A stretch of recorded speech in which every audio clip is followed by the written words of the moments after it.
My thoughts based on what I see. And what I see is that suicide rates spike in men when they're unemployed. And it's highest in men over 75. And in both these cases, a man's ability to provide and protect can be questioned. And what does society say a man's main purpose is again?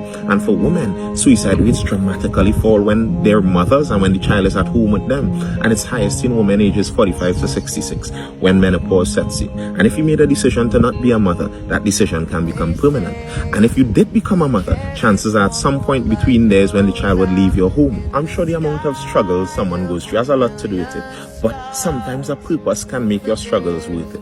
And in a world where the typical and traditional purpose and roles of people are changing constantly, it could explain why the rates of suicide are rising. Besides all of this, your brain is still an organ that requires exercise and good eating to remain healthy, and it can still be ill. And just like your heart, if what's going on in your head is too much for you to handle, there's no shame in seeking professional or medical help for it. Imagine you got access to an exclusive COVID-free getaway. 2 planes making the trip, but to get on the first plane, you need to run half-mile up the runway and climb up a rope ladder. They have 80 wagon back seats, and a free vegan box lunch is the complimentary meal. And not even the good one. To get on the second plane, they have an escalator escorting you to the fuselage. They have plush first-class seats and an all-you-can-eat buffet. They got the old airport KFC cooks. One small detail is this plane is 3 times more likely to crash. Which option would you choose? I thought that choice would have been simple and straightforward, but obesity makes you 3 times more likely to be hospitalized with COVID, yet still so many people willingly choose it. Listen, it's your body. If you want it more round and rotund and a little extra to jiggle when you jump, that's your choice. But I find it amusing that so many people are really hot and bothered about the COVID deniers and vaccine haters because they're risking everyone's health, while you're risking your own health every day with the meals that you eat. Which do you think is easier, changing your diet and exercise, or some random stranger's mind and their medical conspiracies? The secret solution to most problems is start with yourself. Opposition leader recently read a really sad letter that was sent to her from the family of a COVID-19 victim. They said that when the 86-year-old man with comorbidities reached the Couva hospital, they were basically told that he's a lost cause and there's nothing they could do for him, and he was pretty much just left to die. I don't know how much of that story is true, and a politician telling it does do some damage to the credibility, but with limited medical staff and limited equipment and an ever-increasing number of people being sick, if situations like this aren't already occurring, they aren't that far off. And this is exactly the kind of problems we were being warned about in the beginning. It won't be medical staff playing God, it would be them being human and prioritizing their limited resources. It still feels like so many people don't quite understand how scary this can get. There were 300,000 requests for curfew exemptions, and I mean, I understand that to every worker their job feels essential, but that's 1/3 of our adult population. And when you see the boss of the NLCB saying brilliant things like poor people play with to put food on the table for their families, we don't quite understand yet what essential is. To run in a room to stare at a computer screen for 8+ hours. I never had to teach myself discipline as my teachers always guided me, but for a year I had to force myself to pay attention and teach myself things I have yet to understand. It is terrifying thinking I have to write these exams, knowing that they determine my future. A bit heavy on the dramatics, but they're teenagers, and one should bear in mind that the biggest problem in your life still feels like the biggest problem in your life, whether it's CXC or unpaid mortgages. And maybe we as a society shouldn't want our children thinking that the most significant thing in their life is an exam at 16, but that doesn't do much to help the students currently being tortured. Exams are meant to have some amount of difficulty with them. They're supposed to test you, but CXC is supposed to test you on your knowledge, understanding, and experimental ability, not on the material wealth and stability of your family structure. A point clearly brought to life by a young student who wrote a letter to the editor, using her stable family structure as an example and comparing it to her friend, whose mother is a nurse. Her conclusion was that no one is standing up for CXC students. This is the problem, but what's the solution?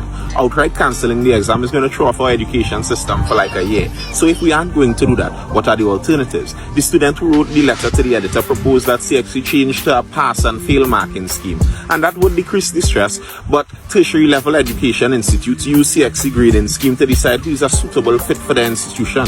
What criteria are they going to use now? Another solution out from the Commons was that they don't do the paper 1 exams and just do the paper 2 exams with the limited syllabus. And again, that would reduce the stress levels, but if your problem with CXC was that the teaching style this year allowed for some very unequal learning opportunities, then removing 1 paper isn't suddenly going to make it more fair. The privileged would get access to the new shortened exam syllabus crash course, while the struggling would continue struggling. The moment you really start looking at solutions, you begin seeing that problems aren't always as easy to solve as they seem. But CXC isn't just a part of life like the hurricane season. It's a system that we created, and if we have to relook what we do to fit in with the new normal, maybe we should relook how we do exams.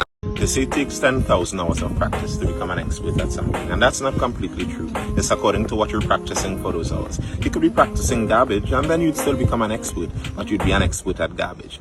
If you have 10 experts working on something, that's 100,000 hours of studied knowledge focused on a topic. And I'm sorry, but there's just not enough Google research that you can do to outcompete that. And that's why we listen to the experts. But hours of study and practice doesn't make someone perfect, nor does it make them moral. Experts can be wrong, and they can be evil. So maybe you try to listen to a couple of them and find the average of what makes sense, and take their word for it. And this is where the internet really throws everything on top of its head. Because now just about anyone can go out and find an expert to agree with anything they want to believe. I'm sure Israeli and Palestinian foreign relations and policy experts would write completely different textbooks on the subject. And what do we do with that problem when we realize even the experts have different ways they can see the same things?